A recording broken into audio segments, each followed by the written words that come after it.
Bamboo Mélomane, les instruments chinois. Bamboo Mélomane vous raconte les instruments chinois.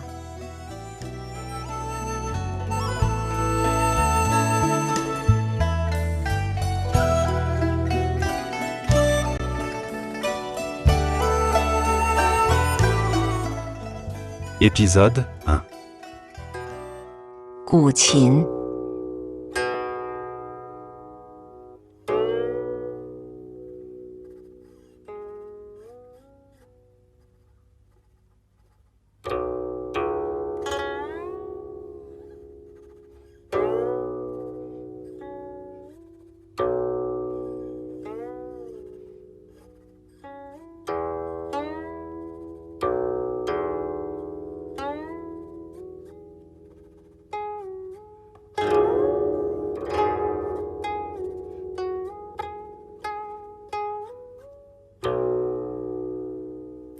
，Le morceau de musique que vous entendez en ce moment est joué avec le qin ou autrement guqin, un instrument chinois à cordes pincées de la famille des sitars. Le titre s'appelle Liu Shui, littéralement l'écoulement de l'eau. L'œuvre a été choisie comme un spécimen de la musique, ou plus exactement de la civilisation humaine, lorsqu'en 1977, la NASA a lancé son vaisseau spatial non habité Voyager 2. Parmi les bagages de l'engin, un disque en bronze qui enregistre pour 90 minutes de sons de la Terre, y compris des salutations dites en 60 langues, 35 sons de la nature et 27 morceaux de musique, dont le titre Liu Shui, parmi les plus connus de la musique classique chinoise. Et si jamais le vaisseau est capturé par des extraterrestres, ces sons de la Terre devraient leur permettre de comprendre la civilisation humaine. Le disque est fabriqué pour être conservé pendant 1 milliard d'années dans l'espace. On a donc encore de l'espoir. En Chine, Liu Shui est plus qu'une œuvre musicale. C'est le symbole de l'amitié, et pas n'importe laquelle, mais l'amitié authentique entre deux personnes qui s'admirent, qui se comprennent parfaitement, bref, qui parlent sur les mêmes ondes. Le terme Gaoshan Liu Shui, littéralement la montagne haute et la rivière qui coule, est entré dans la langue chinoise comme une expression toute faite. L'histoire s'est passée à l'époque du printemps et de l'automne, du 7e au 5e siècle avant Jésus-Christ. Yu Boya, alors ministre du royaume des Qin, est un excellent joueur du qin. Un soir d'automne, il joue à bord d'un bateau et fait la rencontre d'un bûcheron qui s'est révélé fin connaisseur de musique. Malgré leur position sociale très différente, les deux hommes ont tout de suite sympathisé et lié une profonde amitié. Le bûcheron, du nom de Ziqi, semble lire dans la pensée de Boya. Lorsque ce dernier joue un morceau consacré à la montagne, Ziqi s'exclame en disant « Mais quelle musique grandiose! J'ai l'impression de voir une magnifique montagne !» Boya lui joue un autre morceau, dédié cette fois au grand fleuve. Le bûcheron dit « J'ai entendu dans votre musique une grande rivière qui coule impétueusement. » Et voici tout de suite, avant de vous raconter la suite de l'histoire, un extrait de la fameuse pièce dédiée à l'amitié attribuée à Yu Boya, le musicien qui a vécu il y a plus de 2000 ans. Mais la partition qu'on joue actuellement a été en effet écrite au XVe siècle sous la dynastie des Ming.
Les deux amis ont passé la nuit en buvant, discutant et en faisant de la musique. Ils se sont donné rendez-vous dans 1 an, même date, même endroit. L'année suivante, la date venue, Boya prend congé auprès du roi pour se rendre au lieu du rendez-vous. Il attend toute une nuit sans que son ami ne se présente. Le lendemain, Boya parcourt les villages riverains pour se renseigner sur le bûcheron. Arrivé dans une vallée, il rencontre un vieux qui lui apprend que Ziqi est décédé depuis quelques mois et qu'il a parlé de son rendez-vous avec le musicien avant de s'éteindre. Le musicien est plongé dans une grande tristesse. Il se rend devant la tombe de son ami, sort son chin et joue un dernier morceau pour son ami. Il se couche par terre et pleure. « Maintenant que vous n'êtes plus, personne ne comprendra ma musique. À quoi bon de jouer du chin ?» Disant cela, il saisit son chin et le casse contre le sol. Plus jamais Boya ne jouerait du chin.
À l'instant, c'était un extrait de Kaoshan, la haute montagne.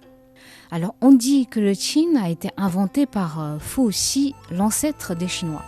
Certes, c'est juste une façon de dire, mais on considère communément que c'est l'un des plus anciens instruments de musique chinois. Les premiers écrits qui parlent de cet instrument datent d'avant le 7e siècle, avant Jésus-Christ. À l'époque, le chin a été utilisé à toutes les occasions. Sacrifices, cérémonies à la cour, aux soirées et fêtes populaires. Le chin, le plus ancien découvert jusqu'à présent, a plus de 2700 ans. Il a été exhumé en 2016 dans la province du Hubei, centre de la Chine. Et dès le début, les Chinois attribuent au chin des valeurs culturelles dépassant les bornes de la musique. Comme le dit une vieille citation, « Un gentilhomme ne se sépare jamais de son chin sans bonne raison ». C'est l'instrument des lettrés et des sages. Les élites intellectuelles jouent du chin pour cultiver leur esprit et nourrir leur âme. Confucius se passionnait pour le qin. Il a appris à jouer du qin auprès d'un musicien renommé et on raconte qu'il aimait chanter les poèmes dans le Shi Jing, le classique des vers, en s'accompagnant du qin. La musique du qin a probablement joué un rôle dans l'élaboration de la pensée du grand philosophe. Et sur la liste des grands musiciens du qin, durant 2 millénaires, on retrouve les noms des poètes, des écrivains, des politiciens renommés et de souverains artistes. Pour ne vous citer que quelques exemples, Li Bai et Bai Juyi, tous deux poètes sous la dynastie des Tang, Su Shi, le célèbre écrivain et artiste des Song, et l'empereur Qianlong qui a gouverné au XVIIIe siècle, pour qui le peintre italien Giuseppe Castiglione a réalisé un portrait sur cheval. Mais je ne vous ai pas encore parlé de la pléiade de la forêt de bambou, Zhu Lin Qixian, 7 poètes et écrivains ayant vécu au IIIe siècle, qui ont remarquablement contribué au développement de la musique du qin. Les 7 ont une place toute particulière dans l'histoire de la littérature et de la pensée chinoise pour leur rejet du conformisme et de l'hypocrisie, leur attitude non-coopération envers le pouvoir, mais aussi pour leur comportement presque libertin. Voici tout de suite un extrait de La folie du buveur, Jiu Huang, une œuvre attribuée à Yuan Ji, l'un des 7 sages de la forêt de bambou.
À l'instant, c'était un extrait de Jiu Huang, La folie du buveur, une œuvre qui déborde de liberté, de créativité et d'imagination.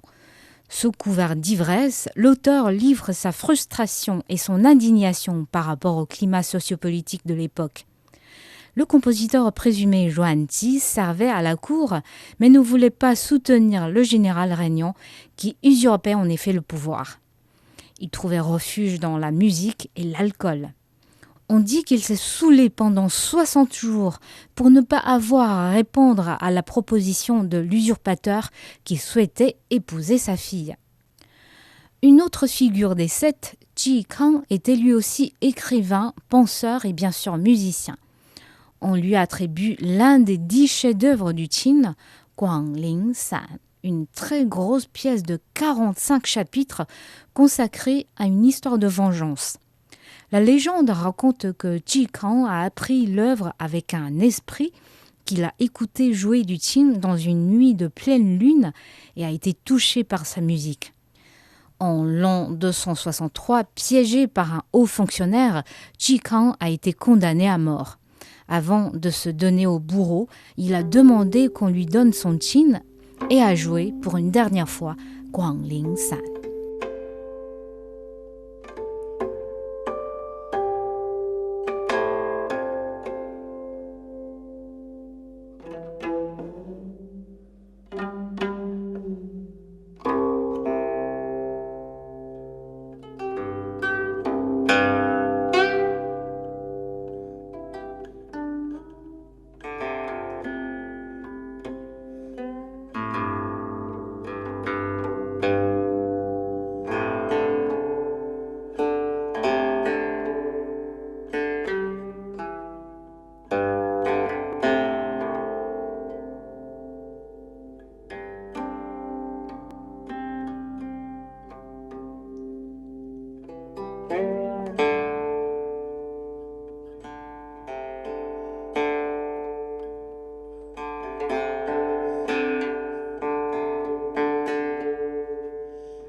La forme du qin n'a cessé d'évoluer pendant plus de 2 millénaires et son répertoire de s'enrichir.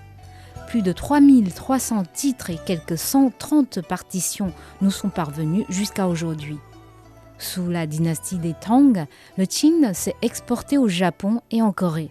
À l'époque des Song, du Xe au XIIIe siècle, avec l'ascension de la classe des lettrés, la culture du qin est arrivée à son apogée.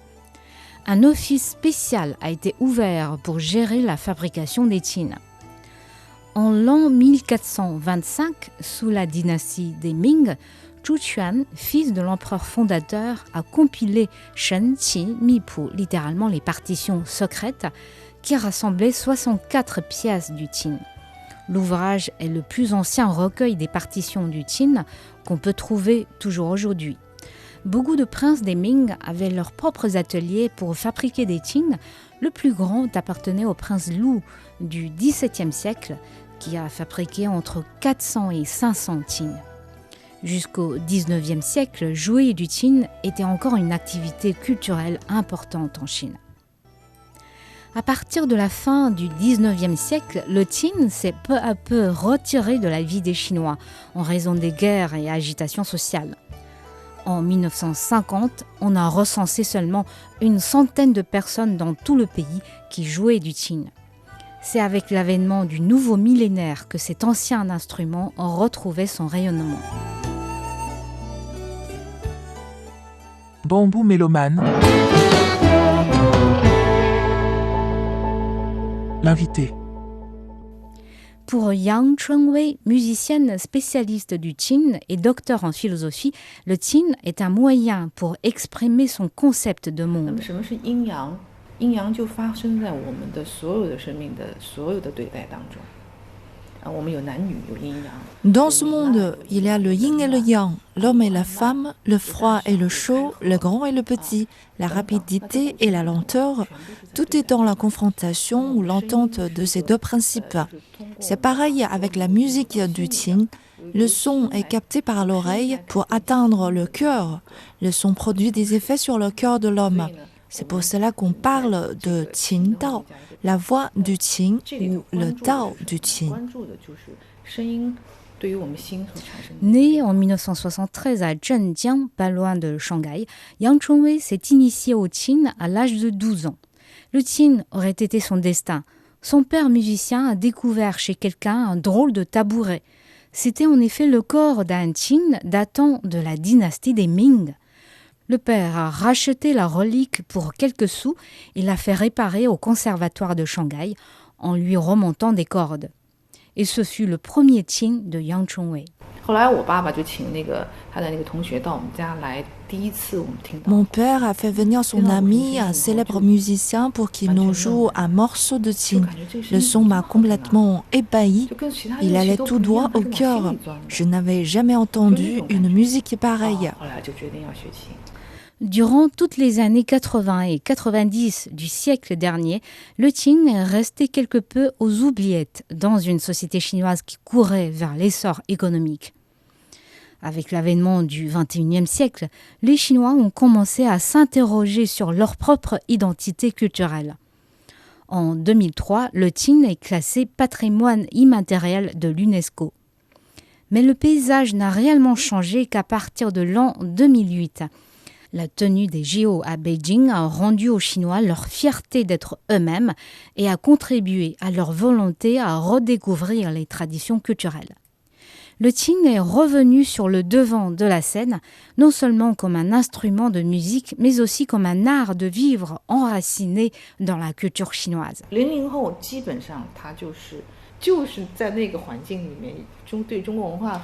La génération née après l'an 2000 a grandi dans cette fierté par rapport à la culture chinoise. Aujourd'hui, on voit tout le temps ces jeunes se promener en costume ranfo, costume traditionnel dans la cité interdite. Mes élèves sont encore plus jeunes, ils sont nés après 2010 et ils adorent le qin. Enseignante au Conservatoire de Chine, Yang Chunwei a lancé en 2021, dans un village en banlieue nord de Beijing, son propre établissement Chengming Qin Dao Yuan, l'Institut Chengming, dont la vocation est d'initier les jeunes à l'art du qin. L'Institut compte actuellement une 50aine d'élèves qui viennent régulièrement suivre des cours de qin ou participer à toutes sortes d'ateliers sur la culture chinoise, l'art du thé, la peinture, la calligraphie, etc. 还有呢，古琴有3种音色，一种音色呢是空弦，空弦声音呢，它像大地一样，很平沉。Le qin a 3 sonorités, la corde avide qui est grave, large, immense, c'est la voix de la terre. Le partiel qui fait ding-dong comme les étoiles qui scintillent, c'est la voix du ciel. Le troisième est le glissando qui exprime les sentiments humains. Ainsi, le qin représente un monde complet, le ciel, la terre et l'homme. 往复这么一个声音，这个呢就相当于我们一个人在。Voici tout de suite un extrait de Qiu Jiang Ye Bo, Nuit d'automne sur le bateau, interprète Yang Chunwei.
Qiu Jiang Ye Bo, une œuvre qui figure sur le répertoire classique du qin. La première partition date du XVIIe siècle sous les Ming. La musique aurait été composée selon un célèbre poème des Tang, Feng Qiao Ye Bo, parc ancré la nuit près du pont des érables. La nuit décline, des corbeaux croissent, l'air s'imprègne de givre. Face aux érables riverains et les feux de pêcheurs, je dors chagriné. Hors de la cité de Gusu se trouve le temple Hanshan. Le son de ses cloches atteint ma barque à minuit. Fin de citation du poème traduit par Hu Pingqing. Mais pour Yang Chunwei, cette pièce de musique est une œuvre plus tendre que triste. 在江边啊，那个船上，夜晚的时候，他那个静意的那个表达那个静意的心境，那么要跟我们的这个古诗枫桥夜泊。En effet, dans un temple, on ne fait pas sonner la cloche la nuit. Ce son de cloche vient sans doute du cœur. Dans un paysage paisible et immense, l'homme éprouve une tendresse pour la nature et pour le monde. 但是什么钟呢？它可能是一个是让你这个心中、心里的心中敲响，所以它的这个心中里面，它实际上古琴是中国人让你回归到生命本身的一个。Le qin est une porte qui s'ouvre sur la vie. Si vous voulez embrasser la vie authentique, essayez de jouer du qin. 所以如果你想就是说推开这道门， L'instrument 3 fois millénaire n'est pas un fossile culturel. Le qin a absolument sa place dans cette époque où nous souffrons souvent de peur, d'angoisse, de crise et d'incertitude. La musique du qin est un langage universel. Yang Chongwei ne compte pas les fois où elle a fait craquer le public occidental avec son qin. L'instrument extrêmement expressif peut très bien composer avec des œuvres très avant-gardistes. En 2005, lors d'un festival en France, Yang Chongwei a coopéré avec une chanteuse italienne pour représenter une pièce composée par un musicien australien. Elle jouait du qin alors que la chanteuse mimait les cris et gémissements d'une femme souffrante. La pièce de 25 minutes visait à transcrire le vécu d'une femme de la grossesse à l'accouchement. Une expérience extraordinaire et très inspirante pour Yang Chongwei. Bambou mélomane.